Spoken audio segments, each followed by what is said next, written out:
At 15,000 feet above the Rocky Mountains, everything was peaceful. The clouds glowed gold from the rising sun, and passengers on Flight 237 chatted, read, or drifted into light sleep. It was supposed to be a short, calm flight from Denver to Seattle.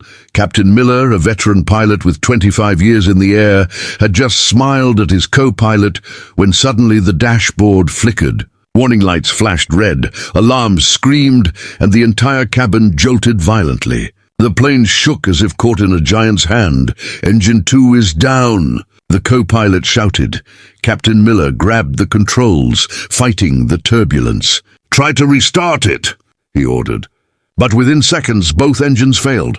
The silence that followed was the most terrifying sound a pilot could hear. Complete power loss. The passengers screamed as the jet started to drop. Oxygen masks fell, the cabin rattled, and the blue sky turned into a blur of chaos.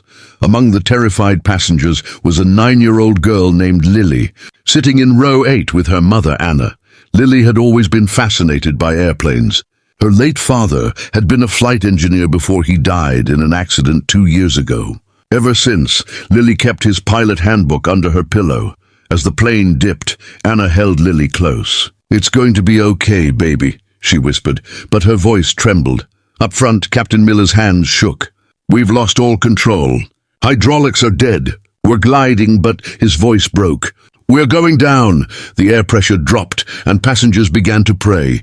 Some cried, others screamed. But Lily unbuckled her seatbelt, grabbed her small backpack and ran toward the cockpit, ignoring her mother's desperate call. "Sir," she shouted through the open cockpit door. "Sir, I can help!" Captain Miller turned, stunned. "What are you doing here, kid? Go back!" "My dad taught me how to override manual control when systems fail," she said, tears streaming down her cheeks.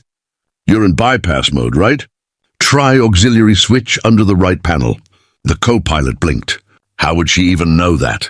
Captain Miller hesitated, then looked where she pointed. There was a small auxiliary hydraulic control, one that most modern pilots barely remembered existed. He flipped it open. Nothing happened. Lily quickly climbed onto the jump seat, pointing again.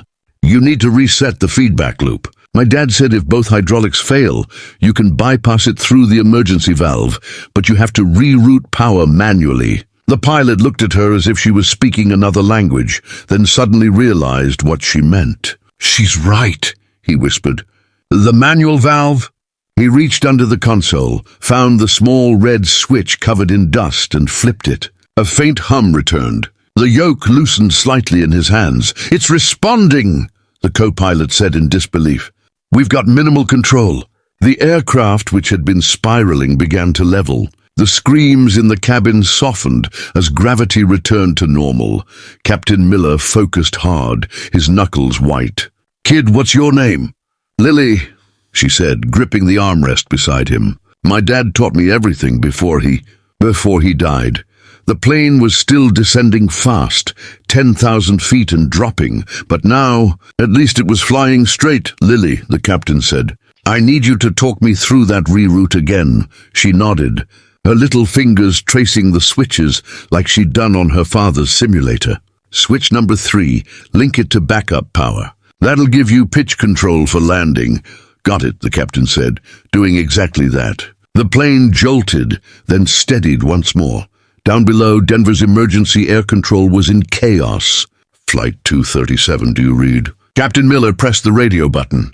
"This is Flight 237. We've regained partial control. Request emergency landing clearance." "Roger that, Flight 237.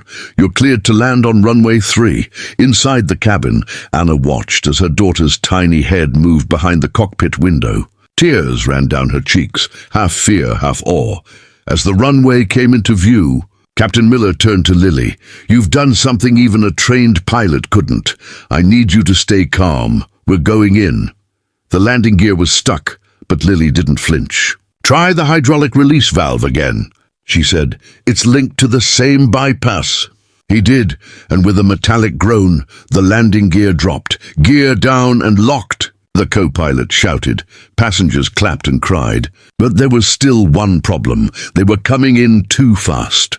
Captain Miller's hands trembled. "I can't slow it down enough."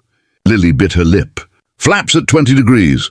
Use reverse thrust the moment we touch down. The plane roared over the runway, sparks flying as the tires screamed against the asphalt. For a terrifying second, it looked like they would overshoot, but then the engines coughed. The reverse thrust engaged, and the plane slowed, finally coming to a complete stop. For several seconds, nobody moved. Then the cabin erupted in applause, cheers, and tears. Captain Miller turned to the little girl beside him, his voice shaking. You just saved 187 lives. Lily smiled weakly, her small face pale. My dad would have done the same. He knelt down, placing a trembling hand on her shoulder. Your dad would be proud. You've got the heart of a pilot. When the paramedics arrived, Lily ran into her mother's arms. Reporters flooded the runway, shouting questions. But Captain Miller spoke for everyone. This little girl didn't just save a plane. She reminded us what courage really looks like. Later that evening, news channels across America played her story. 9-year-old saves plane from crash, a real-life hero. When asked how she did it, Lily only said one thing. My dad taught me to never give up, even when it feels like you're falling. And somewhere, high above the clouds, her father was surely smiling.